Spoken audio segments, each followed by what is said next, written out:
स्वस्ति पन्थामनुचरेम सूर्याचन्द्रमसा विव पुनर्दत्ताग्नता जानता संगमे महि।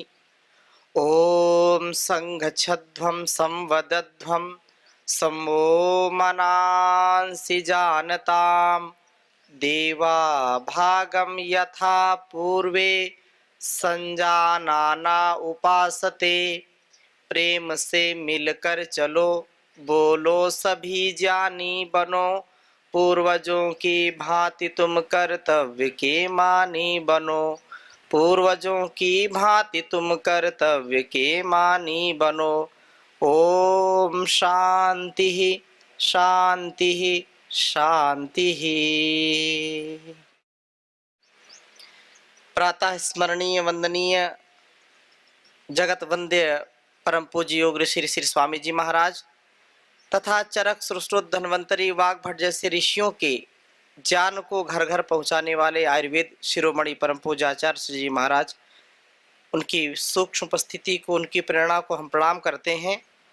और यहाँ एक दिवसीय यह जो इंटीग्रेटेड योग शिविर का आयोजन तथा कार्यकर्ता बैठक, जिसमें विचारों का, जिसमें एक दूसरे के भावों को समझने का अवसर प्राप्त हो, ऐसे ध्येय के साथ एक दिवसीय यह कार्यक्रम किया गया था।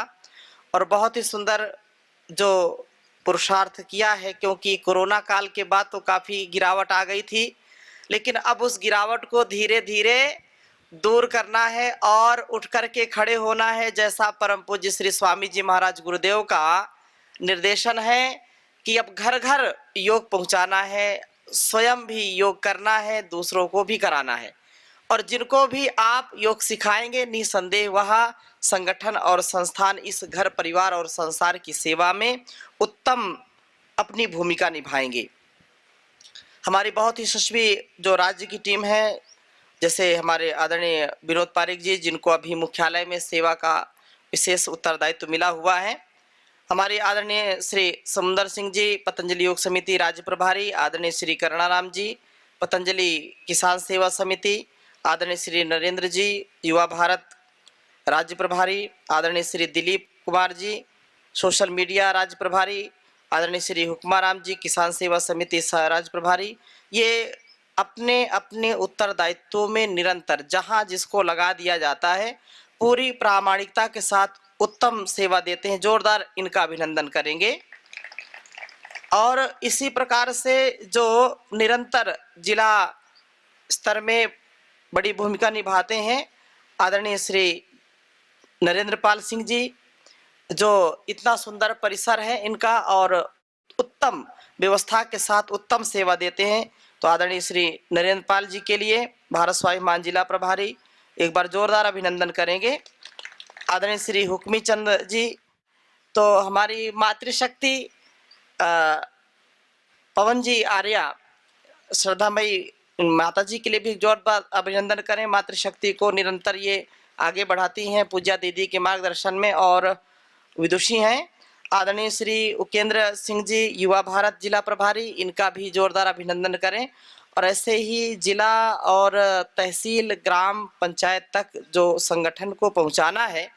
और हमारी पाली की टीम जो बहुत ही यशस्वी है, और पाली का कोई भी कार्यक्रम हो, छोटा हो बड़ा हो, चाहे परम पूज्य गुरुदेव का आसपास कभी आगमन हो, तो बहुत ही यशस्वीता के साथ पूरी टीम वहां जा कर के यह जो है मोर्चा संभालती है।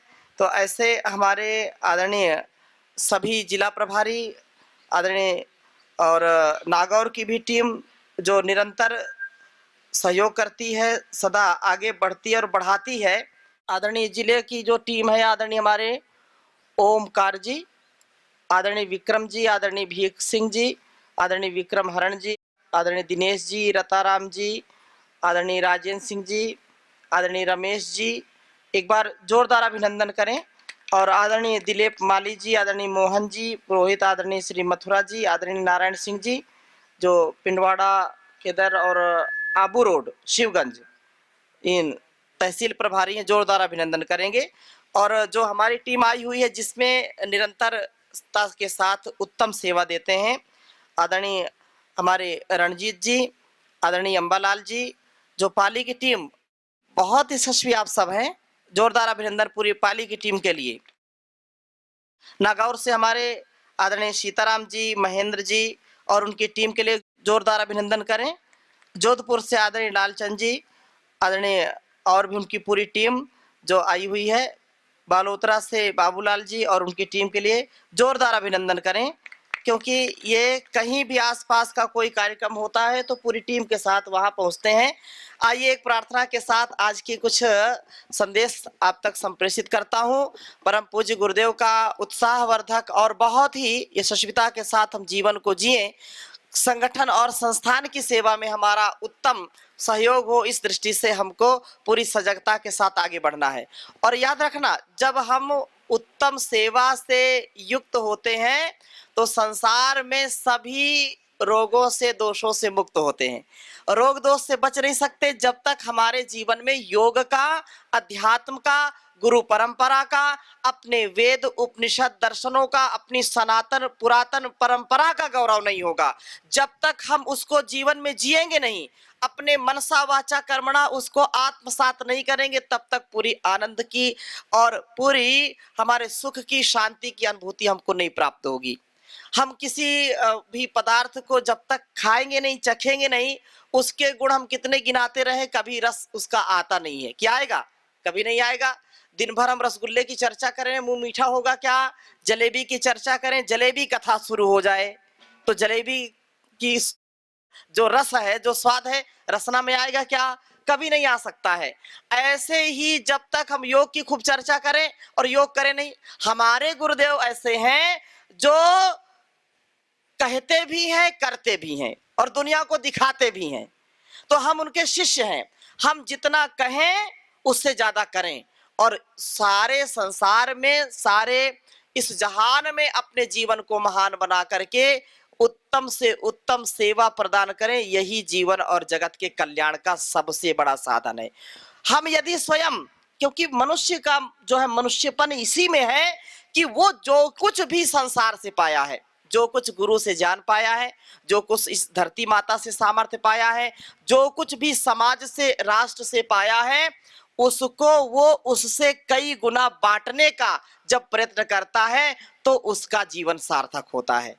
यदि हमने अपने गुरु से योग की शिक्षा पाई है, और कितने लोग आप में से ऐसे हैं जिन्होंने नया जीवन पाया। हमारे कैप्टन साहब कितनी कितनी बीमारियों को ठीक कर लिया इन्होंने और एक नया जीवन पाया है। तो ये मैं उदाहरण बता रहा हूं कि ये एक नहीं, दो नहीं, 100 नहीं, 1000 नहीं, लाख नहीं, करोड़ों करोड़ों लोगों ने अपने जीवन को बचाया है। कोटि कोटि लोगों ने अपने जीवन में जो सुख, शांति, आनंद की अनुभूति की है, वह हमारे परम पूज्य श्री स्वामी जी महाराज, हमारे गुरुदेव, जिनका, क्योंकि युग युगांतरों में कोई ऐसी विभूति आती है, ऐसे जो है देवदूतों का अवतरण होता है जो इस देश और दुनिया को एक नई दिशा देते हैं, दशा बदल देते हैं।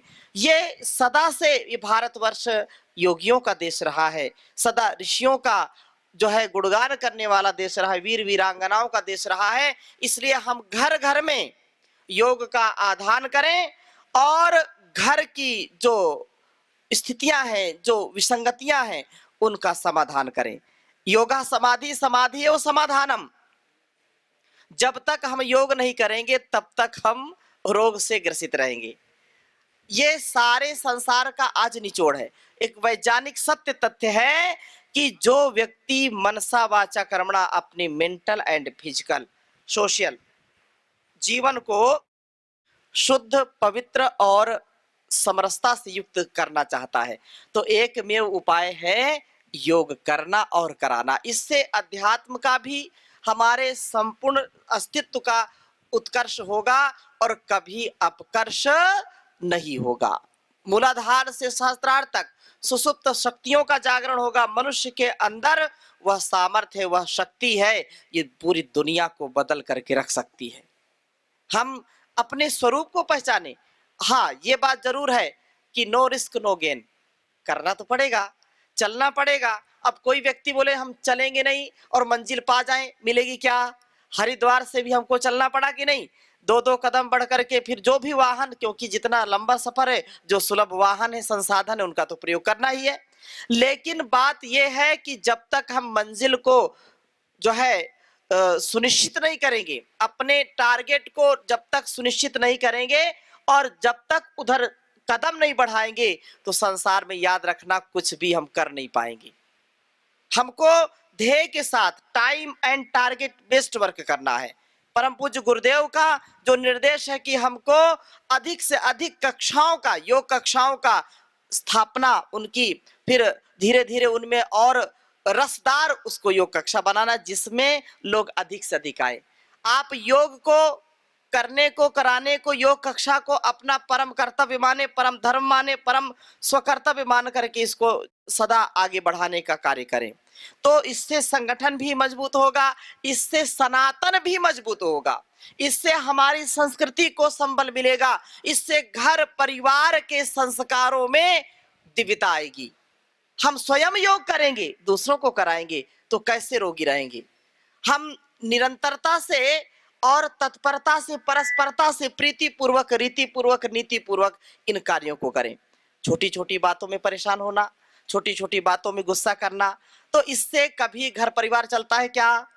घर परिवार में भी कला होती है, घर परिवार में भी लोग परेशान हो जाते हैं। लेकिन छोटी छोटी बातों का, छोटी छोटी शिक्षाओं का, हम छोटे छोटे व्रतों का जब पालन करेंगे, तो हमारा जीवन सुख, शांति, आनंद से भरपूर होगा।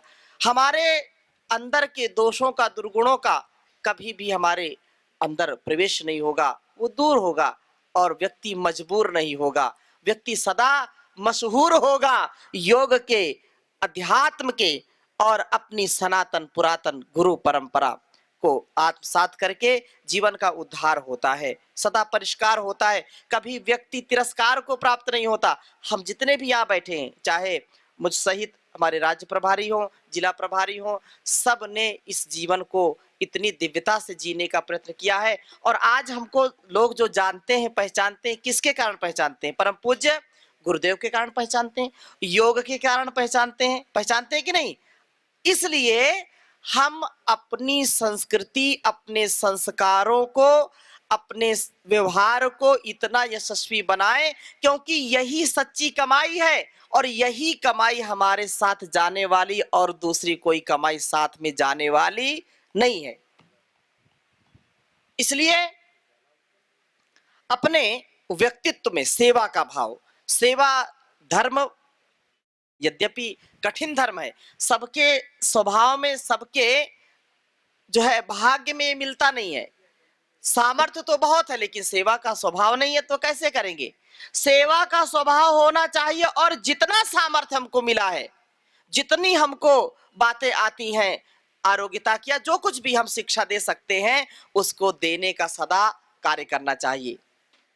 शब्द बोलने में, करने में, कर्म करने में कभी हमको पीछे नहीं हटना चाहिए। सत्कार से, सेवा भाव से हमको आगे बढ़ना है, और वह योग्यता, वह सामर्थ्य हमको सदा प्रभु की ओर से हमको मिलता रहता। कभी भी हम भूल से भी भूल नहीं करते हैं, इसलिए क्योंकि जो भूल करेगा उसका जीवन धूल में मिल जाएगा, और जो मूल से जुड़ करके रहेगा, अपने गुरु से जुड़ करके रहेगा, अपने संगठन, अपने संस्थान, अपने सिद्धांत से, अपनी ऋषि परंपरा से जुड़ करके रहेगा, वह सदा खिलता हुआ फूल रहेगा। रहता है कि नहीं रहता? तो योगी कैसा होना चाहिए? तो जैसे फूल हमेशा मुस्कुराता रहता है, और जैसे कहा तपो द्वंद्व सहनम, सहन करना, और जो सहता है वही रहता है। कई बोला हम क्यों सहे, हम नहीं सहते, और जो नहीं सहता है वो घर में भी नहीं रहता, वो संस्थान और संगठन में भी नहीं रहता, रहता है तो फिर वो जो है बहुत गड़बड़ भी करता है। तो हम सदा मुस्कुराते रहें, और अपने कर्म को सदा इतनी परस्परता से, इतनी प्रीति से करें, और इतने स्किलफुल ढंग से करें। योगा कर्मसु कौशलम, जो भी कार्य करें उसमें तेजस्विता हो, उसमें तेज ओज और शौर्य हो, धैर्य हो, उसमें दूरदृष्टि हो, उसमें लोक कल्याण हो, उसमें आत्म कल्याण हो, और इससे बढ़कर के कोई आत्म कल्याण हो नहीं सकता। कि अपने मन पर, अपनी इंद्रियों पर हमारा नियंत्रण हो जाता है। योग इतनी बड़ी शक्ति हमको देता है कि हमारा ये जीवन धन्य हो जाता है, और जीवन की धन्यता हमको जरूर सुनिश्चित करनी चाहिए। नहीं तो ऐसे तो कितने पशु पक्षी जन्म लेते हैं और मर जाते हैं। पशु पक्षी छोड़िए, लाखों लोग प्रतिदिन क्या प्रति घंटे जन्म लेते हैं पूरी दुनिया में, और प्रतिदिन मर जाते हैं। मरते हैं कि नहीं? हर मिनट में लाखों जो है आत्माओं का जन्म होता है, अर्थात वो शरीर धारण करते हैं और शरीर छोड़ करके चले जाते हैं। लेकिन आपका जीना, आपका जाना अगर दुनिया ने नहीं जाना तो फिर किस बात का जीवन?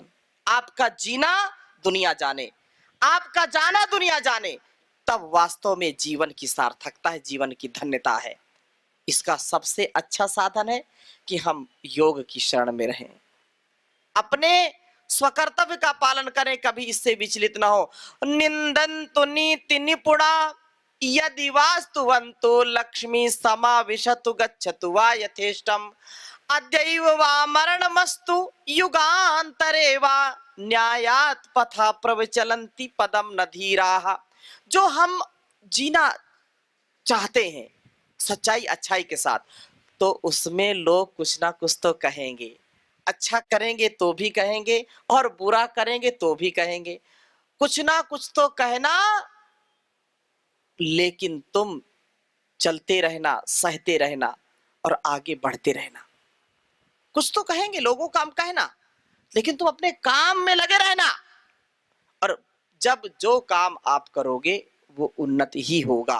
कभी भी उससे जो है आप विमुख ना हो, गुरु कार्य से कभी विमुख ना हो, आत्म कल्याण के संकल्प से कभी विमुख ना हो, लोक कल्याण के संकल्प से कभी विमुख ना हो। चाहे दुनिया इधर की उधर हो जाए, आपको सदा एकनिष्ठ होकर के, आत्मनिष्ठ होकर के, गुरुनिष्ठ होकर के, राष्ट्रनिष्ठ होकर के, परम पिता परमेश्वर की भक्ति के साथ जीवन को जीने का प्रयत्न करना है। बहुत सुंदर बात कही भर्तृहरि ने कि जब विकसति यदि पद्मम पर्वताग्रे शिलायाम न भवति पुनरुक्तम भाषितम सज्जनानाम। ये कहा कि जीवन में कितनी भी परिस्थितियां विषम हो, जब आप सच्चाई के मार्ग पर चल रहे हैं, अच्छाई के मार्ग पर चल रहे हैं, तो आपके लिए कुछ भी असंभव नहीं है। सूरज चाहे पूर्व के स्थान पर पश्चिम से उदय होने लगे, वहां कमल चाहे पर्वत के चोटी पर खिलने लगे, चाहे पानी से आग निकलने लगे, ऐसा होता नहीं है, लेकिन ऐसा होने लगे। सब काम उल्टे होने लगे, जो प्रकृति के विरुद्ध है वो भी होने लगे। लेकिन जो सज्जनों की वाणी होती है, एक बार संकल्प ले लिया तो चाहे कुछ भी हो जाए, प्राण जाए पर वचन ना जाए, ऐसा संकल्प, और उसको पूरी दृढ़ता के साथ निभाना, पूरी दृढ़ता के साथ उसको जीवन में उतारना, तो जीवन हमारा सुंदर बनेगा। और क्योंकि दिया हुआ हमारा जो कुछ भी हमारे पास किसका दिया हुआ है? परमपिता परमेश्वर का दिया। हमारा है क्या? कोई बोले मेरा हाथ, मैं तो अलग हूं, मेरा हाथ अलग है, मेरा सिर, ये मेरा वस्त्र, ये मेरी किताब, ये मेरा जो कुछ संसार की चीजें हैं, ये मैं और मेरा, ये अलग अलग है। मैं अलग हूं और मेरा भाई, मेरा मित्र, मेरा घर, मेरी दुकान, मेरा मकान, मेरा सामान, ये सब जो चीजें हैं, ये जीवन जीने के साधन हैं। क्या है ये? जीवन जीने के साधन है। और इस जीवन की साधना में भी हम उस गौरव को आत्मसात करें जो हमारे लाखों करोड़ों ऋषि मुनियों ने आत्मसात किया, जो हमारे वीर वीरांगनाओं ने आत्मसात किया, कि उन्होंने कितनी भी मुसीबतें झेली लेकिन कभी अपने सिद्धांतों से समझौता नहीं किया। उन्होंने बोटी बोटी अपने शरीर को कटवाना पसंद किया और फांसी पर हंसते हंसते चढ़ जाना, निछावर हो जाना, उसको स्वीकार किया, लेकिन कभी अपने देश समाज, अपने कभी संस्कारों से गद्दारी नहीं की। ऐसा हमारा जीवन होना चाहिए कि हम सदा सर्वदा सर्वत्र उन्नत जीवन जीने वाले हों। कभी भी हमारे जीवन में अशुचिता ना हो, अपवित्रता ना हो, कभी अंधकार ना हो, अविद्या ना हो, अज्ञान ना हो, किसी भी चीज का अभाव ना हो। यह तो अभ्युदय निश्रेय सिद्धि स धर्म। धर्म तो वही है कि हम अपने कर्म का सदा अनुष्ठान करें और इस संसार में जो कुछ भी उच्च शिखर पर पहुंचने के लिए चाहिए वो होगा। और आत्म कल्याण से भी युक्त हो। परम पूज्य गुरुदेव ने कहा अहंकार नहीं होना चाहिए। अहंकार होगा तो व्यक्ति कभी भी भव पार नहीं होगा। अहंकार होगा तो व्यक्ति भव पार नहीं होगा, मझधार वो डूबेगा और डुबोएगा। इसलिए सत्य को स्वीकार करके, अंगीकार करके, जो उस परम पिता परमेश्वर की शक्ति को स्वीकार करके, गुरु की शक्ति को स्वीकार करके जीवन को जीता है, उसका संपूर्ण रूप से कल्याण होता है, वो भव पार होता है, मझधार के पार हो जाता है। इसलिए हम परम पिता परमेश्वर को, गुरु को, राष्ट्र को आत्मसमर्पण करके कर्म करेंगे तो उससे घर परिवार भी अच्छा होगा, उससे हमारा और हमारे बच्चों का संस्कार भी अच्छा होगा, उनका जीवन और ये समाज का जो वैभव वो भी श्रेष्ठ होगा।